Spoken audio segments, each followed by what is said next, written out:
तो मेरे साथ कुछ स्टूडेंट्स मौजूद हैं। इनके पास कुछ तख्ती है। दिल्ली चाहेगी तख्त रख दो, क्या महाराष्ट्र मराठी, हाँ मराठी भाषा में कुछ लिखा हुआ है। तो मतलब साफ है कि महाराष्ट्र से आप लोग आए हुए हैं। Yes sir. आप लोग महाराष्ट्र से आए हैं दिल्ली में इस प्रोटेस्ट को सपोर्ट करने के लिए। Yes sir. कैसे देख रहे हैं इस प्रोटेस्ट को आप?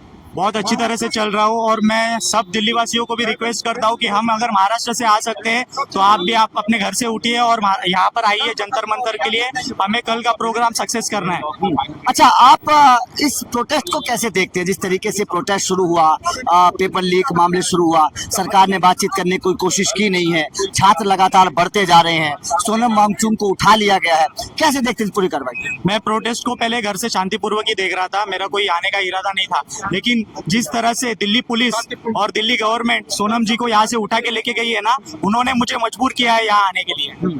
तो मैं यहाँ आने तो वाला नहीं था, मैं घर से ही सपोर्ट कर रहा था कि हमारे यहाँ दादर में आज बहुत बड़ा प्रोटेस्ट हुआ है। उद्धव ठाकरे जी और आदित्य ठाकरे जी ने वहाँ पर दादर में बहुत बड़ा प्रोटेस्ट किया है। मेरे सारे घर वाले वहाँ जाके प्रोटेस्ट करके आए और मैं यहाँ आया हूँ जंतर मंतर में सपोर्ट करने के लिए।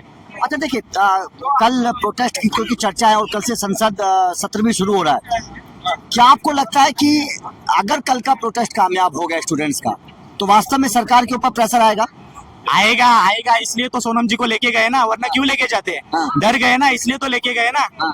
डरे इसलिए लेके गए, वरना क्या इनके पास नियम कौन से अधिकार से लेके गए? वो सोनम जी को बोल रहे दिल्ली हाईकोर्ट ने ऑर्डर दिया है, तो आए दिखाइए ऑर्डर किधर है। वहां पर सोनम जी की वाइफ कह रही है कि ऐसा कुछ नहीं हुआ। उनकी हंगर स्ट्राइक तोड़ने के लिए उन्होंने ऐसा किया है क्योंकि अभी कल मॉनसून सेशन चालू होने वाला है ना पार्लियामेंट में, इसलिए वो लोग नहीं चाहते कि कोई भी दबाव उन पे आए। पार्लियामेंट में उन्हें जवाब देना पड़ेगा कि सोनम वांगचुक जी को क्यों उठा के लेके गए, इसलिए वो डर रही है। इसलिए उन्होंने प्रोटेस्ट खत्म करने के लिए आज इतना बड़ा कल सुबह उन्होंने यहाँ से उन्हें वो लेके गए, वो वहां से। तो लोग इनसे बात करेंगे। आपका नाम? जी, मेरा नाम कमलेश कुमार गुप्ता। आप कहाँ से आए हैं? मैं दिल्ली में ही हूँ, मैं जॉब करता हूँ। अच्छा, आप कैसे देख रहे हैं इस प्रोटेस्ट को? इस प्रोटेस्ट को मैंने ऐसे देखा कि मेरे फैमिली में, हाँ। मेरे रिलेशन में कोई 2 साल से पेपर दे रहा है नीट का। हाँ। उनके माता पिता जो हैं वो अपना घर तक गिरवी रख के उनको पढ़ा रहे हैं, लिखा रहे हैं। अगर उसका रिजल्ट ना आए तो उन माँ बाप के ऊपर क्या गुजर रही है, उन छात्रों के ऊपर क्या गुजर रही है, बस ये चीज लेके मैं यहाँ पे आया हूँ। अभी पीछे मुझसे पूछा गया कि आप ही युवा लोग सरकार लेके आए थे ये, तो हम ये कह रहे हैं अगर हमने लेके आया था तो आज हम ही सवाल भी उठा रहे हैं। भाई अगर हमारे साथ गलत होगा, अगर मैं यहाँ पे कह रहा हूँ 100 लोग खड़े हैं, अगर मैं गलत हूँ तो आप सामने मुझे लाओ ना कि मैं गलत हूँ, मैं गलती मानूंगा, एक्सेप्ट करूंगा, इस्तीफा दूंगा। जो गलत कर रहा है उसको आप बचा रहे हो, उसको घर में बैठा रहे हो। तो मैं इस वक्त जंतर मंतर पर मौजूद है। यहाँ पर तमाम जो देश भर के छात्र हैं वो इकट्ठा हो रहे हैं। रात का वक्त है। रात के वक्त में किस तरीके से यहाँ पर परेशानी है, जो प्रदर्शनकारी छात्र हैं वो क्या महसूस करते हैं, एक बार जानने की कोशिश करते हैं। मैम, आपका नाम? संजना। आप कहाँ से आए हैं? मैं मुंबई से आई। मुंबई से आप इस प्रोटेस्ट में हिस्सा लेने के लिए आई हैं। क्या सोचा था, क्या मन में आया था? मन में ये आया कि हमें जाना चाहिए। जब इतने सारे लोग अपना घर परिवार छोड़कर यहाँ आए हैं तो हम क्यों नहीं। और उससे भी बड़ी बात, जो आदमी पिछले 20 या 21 दिनों से अनशन पर बैठा था, उसके लिए हम इतना भी नहीं कर सकते? भारतवासी होने के नाते हमारा इतना तो फर्ज बनता है, जो हमारे लिए, हमारे देश के युवाओं के लिए, बच्चों के लिए, स्टूडेंट्स के लिए अकेले लड़ रहा है, तो उसके लिए आना तो बनता है। मैम, जिस तरीके से सोनम वांगचुक को यहाँ से उठाया गया है, इस कार्रवाई को कैसे देखते हैं? कड़ी निंदा करती हूँ। मैं इस कार्रवाई की कड़ी निंदा करूंगी, क्योंकि एक डेमोक्रेसी देश में किसी भी इंसान को इस तरह से उठाना बिल्कुल वाजिब नहीं है।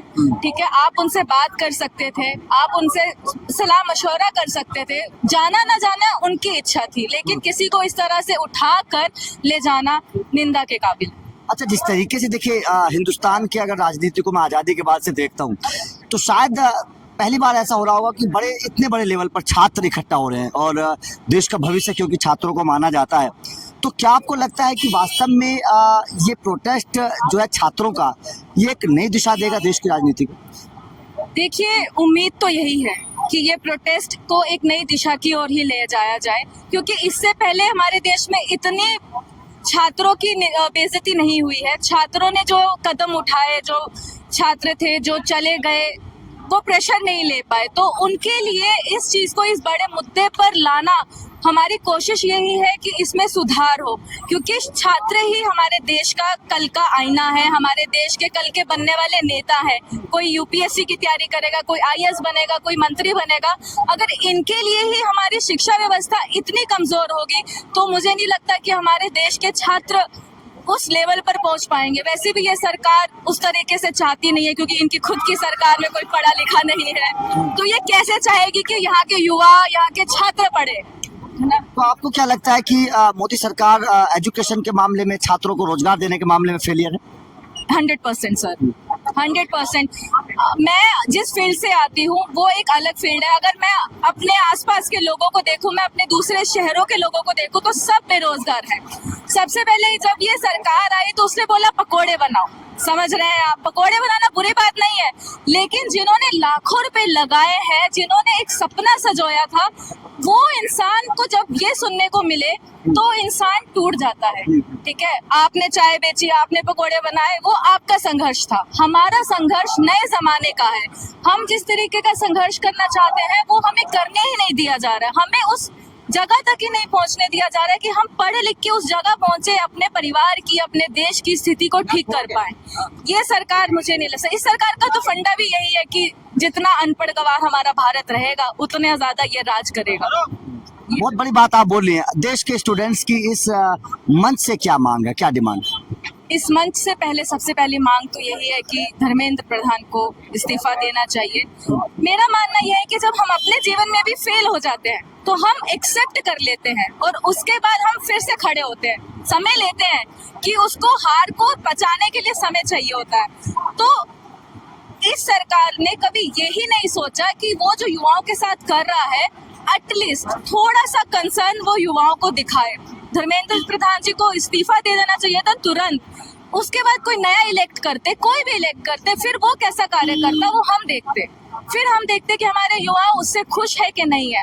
जब तक इस तरह का अत्याचार युवाओं के साथ होता रहेगा, आज की पीढ़ी के साथ होता रहेगा, तब तक युवा सड़क पे उतरता रहेगा। सर देखिए, बहुत बड़ी बात इन्होंने बोली और देखते हैं कि देश का ये जो युवा है ये कहाँ तक इस आंदोलन को ले जाता है और क्या वास्तव में सरकार इन देश के भविष्यों के बारे में सुनती है, इनकी बातें सुनती है। देखने वाली बात है।